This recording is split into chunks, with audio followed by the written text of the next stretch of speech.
आपण सगळेजण बघतो की लोकशाहीचा 14 स्तंभ म्हणून आपण या व्यवसायाकडे बघतो, पत्रकारितेकडे बघतो. आणि जेव्हा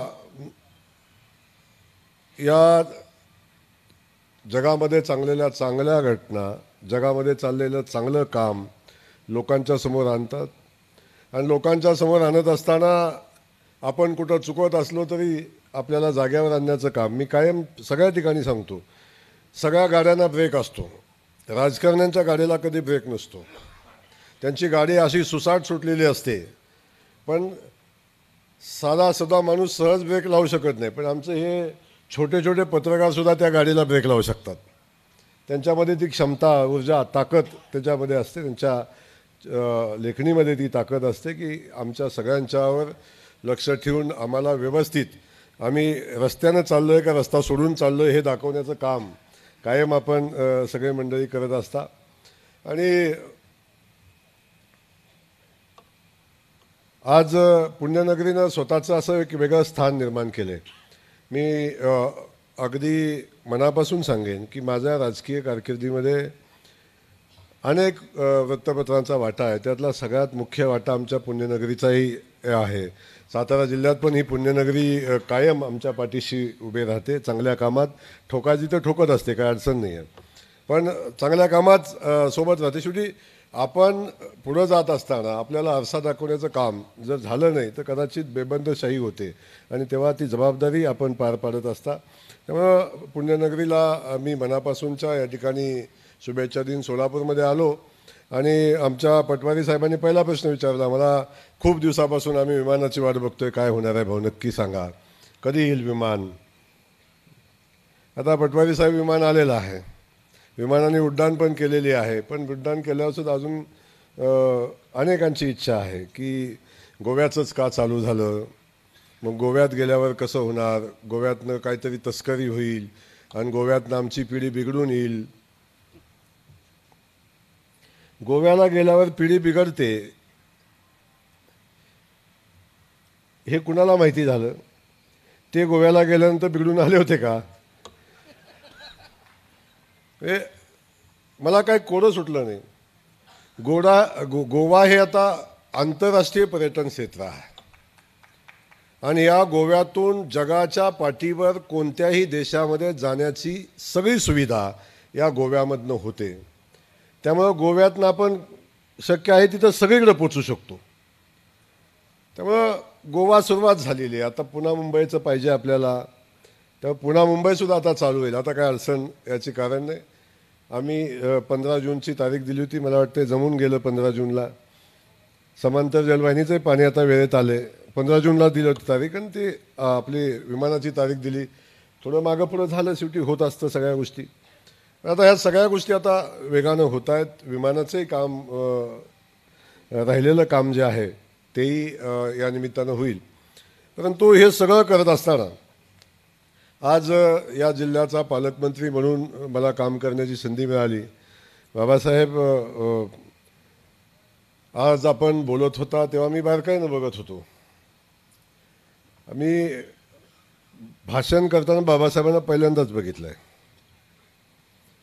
पण एवढा शांत गडी माईकवर आल्यावर एवढा अवखळ होतो हे मी पहिल्यांदा समजलं मला. आणि माईकवर आल्यानंतर अगदी सहकारातलं इत्यंभूत, म्हणजे काय सहकारातनं होतं, सोलापूर जिल्ह्यामध्ये काय, कुणाचा कारखाना कसा चालला आहे, कुणाचा काय कारखाना कसा चालला आहे. बाबासाहेब बहुतेक तुम्ही सहकारातले दिसताय, पण सहकार वाढला पाहिजे. सहकारानं पिढ्या घडवल्या, शेतकरी संपन्न केला, हे सगळं जरी असलं तरीसुद्धा सहकारामध्ये चाललेली बेबंदशाही थांबवण्याची जबाबदारी तुमच्यावर बाबासाहेब आहे.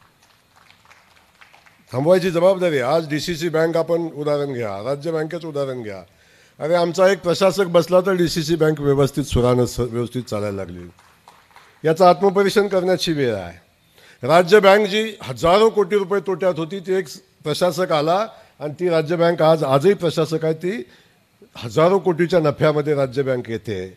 तेव्हा कधीतरी आत्मपरीक्षण आपण सगळ्यांनी या सगळ्या गोष्टीचं केलं पाहिजे आणि याची खऱ्या अर्थानं आवश्यकता या निमित्तानं आपल्या सगळ्यामध्ये. सहकार आपण बघतो, सहकारात अनेक कारखाने उभे राहिले. लोकांचे पैसे लागले, बँकांचे पैसे लागले, सगळी परिस्थिती बघितली, पण अनेक सहकारी साखर कारखाने खूप सुंदर चालतात.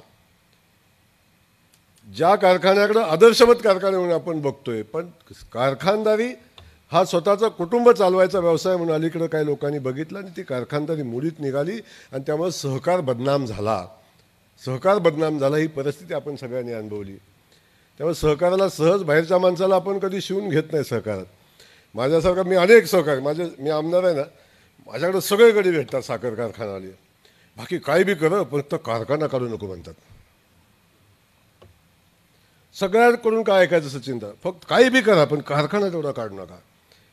आणि ह्याचा हरभऱ्याचा कारखाना 3,000चा 6,000 झाला, 6,000चा 9,000 झाला, 9,000चा 15,000 झाला. पण आम्हाला कारखाना काढू नको. एक कारखान्याचे 2 झाले, 2चे 3 झाले, 3चे 4 झाले, 2 प्रायव्हेट झाले, तरी गडी काढतोय, पण आम्हाला सांगतोय कारखाना तेवढा काढू नका. अशी सगळी परिस्थिती या ठिकाणी आपण सगळेजण अनुभवतो. पण मला मनापासूनचा आदर आहे सहकाराबद्दल, सहकाराच्या ह्याच्याबद्दल. खूप बँका असतील, पतसंस्था असतील, यांनी अनेक कुटुंब घडवण्याचं, अनेक कुटुंबांना ताकद देण्याचं काम, शेतकरी बांधवांना ताकद देण्याचं काम या निमित्तानं केलं. पण ही चळवळ काही लोकांच्यामुळे बदनाम झाली आणि या चळवळीकडे शंकेनं बघायला लोक लागली. ही शंका आता बाबासाहेब काढून टाकण्याची जबाबदारी सहकार खात्याचे मंत्री म्हणून तुमच्यावर आलेली आहे. तेव्हा आम्ही परवा एका मिटिंगमध्ये बसलो होतो, कारखान्यावर लगेच फुली मारत होते, हा काय व्यवस्थित दिसत नाही, हे चांगलं चाललं, हे होईल चालू, या सगळ्या गोष्टी आपण बघता. त्यामुळे बाबासाहेब आपल्याला या ठिकाणी ही सगळी जबाबदारी या ठिकाणी आलेली आहे. आज आपण सगळेजण या ठिकाणी आहात. अधिकचं मी बोलणार नाही, बाबासाहेबांनी खूप विस्तृत असं भाषण या ठिकाणी केलेलं आहे, मला अधिकचं काही बोलायचं नाही. परंतु शेवटी एक जबाबदारी म्हणून आज पालकमंत्री म्हणून माझ्यावर जबाबदारी आहे. सचिन दादांनी मला कानात सांगितलं की तुमच्या एवढं कुणी काय इकडं आलं नाही. पालकमंत्री एकदा DPDCला येतो, मध्ये आधी कशाला यायचं इकडं तिकडं. पण शेवटी येत असताना जी जबाबदारी आपल्यावर आहे ती जबाबदारी इमानेद्वारे पार पाडण्याची माझी पद्धत आहे. मग ताई बोलल्या त्यातली 2 वाक्य खरे, 2 खोटी आहेत. मग अशी बोलल्या की ताई आपल्या काय निवेदिका गेल्या कुठं आहेत. तेव्हा त्यांनी सांगितलं की संकटाचा सामना करून पुढं जायला लागतं. आपल्याला जी जबाबदारी दिली ती पार पाडण्यासाठी पुढं चालायला लागतं. आणि जबाबदारी आपल्याला जोपर्यंत पार पाडायची आहे त्याच्यासाठी मध्ये येणाऱ्या सगळ्या अडथळ्यांच्यावर मात करून पुढेही जायला लागतं. परंतु या सगळ्या परिस्थितीमध्ये आपल्याला पुढं जाण्यासाठी जे पाठबळ लागतं, जे बळ लागतं, ते सगळ्या आपल्या पटवारी साहेब आपल्यासारख्यांचं बळ लागते. तेव्हा आता तुम्ही हुकूम केला तर मला यायलाच लागेल ना, ते दुसऱ्या दिवशी धुलाई चालू होईल आमची. त्यामुळं आपण हुकूम केला तसा मी म्हणत नाही, आपलं सांगतोय. पत्रकारिता कशी असते बघा, एका वाक्याचं किती अर्थ लिहितील काय सांगता येत नाही. मग नेमकं बघा, जो कार्यक्रम आपण घेतो का नाही त्या कार्यक्रमावर हेडलाईन कधीच येत नाही. ज्या उद्देशानं घेतली असती त्याच्यावर कधीच येत नाही. असा एखादा मुद्दा शोधून काढतात आणि ते हेडलाईन ठोकून टाकतात. खरं आहे का नाही? अशी एखादी हेडलाईन येते, आज काहीच नाही, आता दुसरा काहीच नाही येणार म्हणता. ताई काही म्हटलं, हे आता हे पुण्यनगरीचं व्यासपीठ आहे तेव्हा सहज कोण लिहिणार नाही. पण आमच्या निवेदक ताई जर आत्ता बोललेल्या दुसऱ्या एखाद्या कार्यक्रमात बोलल्या असत्या ना, दुसऱ्या दिवशी असा हेडलाईन काय सांगू तुम्हाला, अशी हेडलाईन झाली असती त्याची.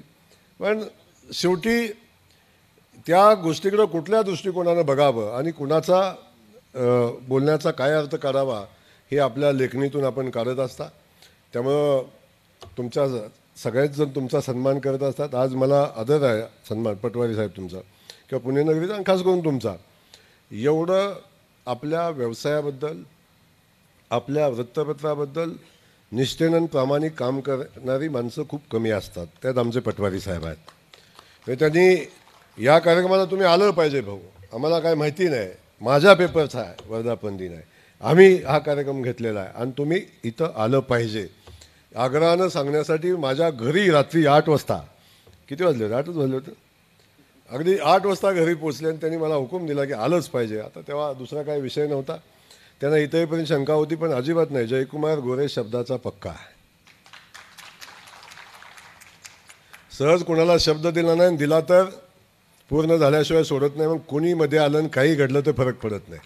आणि आपण असाच आहे, आपण पसंत पडला तर होय म्हणा, नाही तर नाही म्हणा, आपल्याला काय फरक पडत नाही.